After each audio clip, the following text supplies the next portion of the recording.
नमः शिवाय। जय नाग देवता, जय वासुकी नागराज।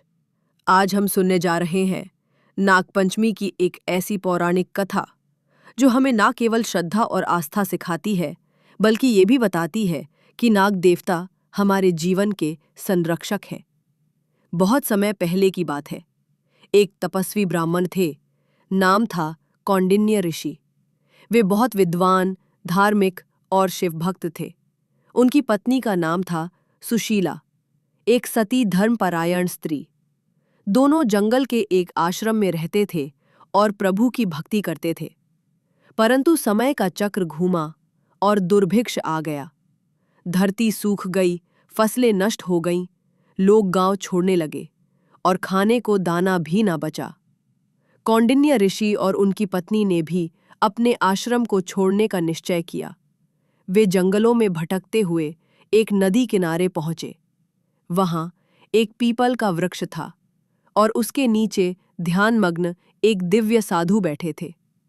कौंडिन्य ऋषि ने उन्हें प्रणाम किया। साधु ने आंखें खोली और कहा, हे ब्राह्मण, तुम्हारी दशा मैं जानता हूं। तुम नागलोक जाओ, वहां नागराज तक्षक है, वे तुम्हारी सहायता करेंगे। कौंडिन्य ऋषि ने उन वचनों को स्वीकार किया। उन्होंने वहीं गंगा स्नान किया, व्रत किया और नागराज तक्षक की आराधना आरंभ की। 7 दिन की कठिन तपस्या के बाद धरती कांपने लगी, गगन गरजने लगा और सामने प्रकट हुए नागराज तक्षक। उनकी देह पर मणियों का तेज था, उनका फन सूर्य के समान चमक रहा था।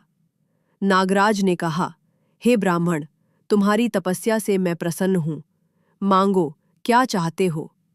कौंडिन्य ऋषि ने हाथ जोड़कर कहा, हे नागराज, हम दरिद्रता और दुख में हैं।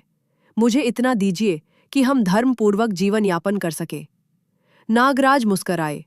उन्होंने सोने की मुद्राओं, रत्नों और पूजा सामग्री से भरी एक थैली दी और कहा, इस धन से एक नाग मंदिर बनाओ।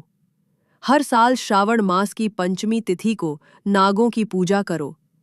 तुम्हारा वंश सुखी रहेगा और काल सर्प दोष से मुक्त रहेगा। कौंडिन्य ऋषि लौटे। उन्होंने एक भव्य नाग मंदिर बनवाया। मंदिर में नागराज तक्षक, वासुकी, अनंत, करकोटक, शंखपाल सभी की प्रतिमाएं स्थापित की। उन्होंने नागपंचमी का पर्व प्रारंभ किया। धीरे धीरे ये परंपरा संपूर्ण भारत में फैल गई। नागपंचमी के दिन क्या करना चाहिए? प्रातःकाल ब्रह्म मुहूर्त में स्नान करें। नाग देवता की प्रतिमा या चित्र की पूजा करें। उन्हें दूध, चावल, लड्डू, गुड़ और पुष्प अर्पित करें। ओम नमो भगवते वासुकीनाथाय नमः इस मंत्र का जाप करें। नागों को प्रसन्न करने से जीवन में भय, रोग और शत्रु बाधा दूर होती है। ध्यान रखें, इस दिन नागों को कष्ट देना, जमीन खुदवाना या गरम तवे पर रोटियां बनाना वर्जित होता है। नागपंचमी केवल एक पर्व नहीं, ये प्रकृति के प्रति आभार व्यक्त करने का दिन है। नाग देवता हमारे पाताल लोक के संरक्षक हैं। वे ऊर्जा, रहस्य और ब्रह्मांड के संतुलन के प्रतीक है। जिनके कुंडली में काल सर्प दोष होता है, उनके लिए नागपंचमी की पूजा अत्यंत लाभकारी मानी जाती है। जो भक्त सच्चे मन से नागपंचमी का व्रत रखते हैं, उन्हें धन, संतान और सुख समृद्धि प्राप्त होती है। तो आइए, इस नागपंचमी पर हम सभी नाग देवता की पूजा करें।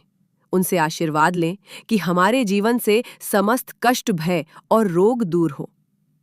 जय नागराज तक्षक, जय वासुकी, जय अनंत नाग। ओम नमः शिवाय। अगर आपको ये कथा श्रद्धा और शांति से भर गई हो, तो कृपया वीडियो को लाइक करें, शेयर करें और चैनल को सब्सक्राइब करना ना भूलें।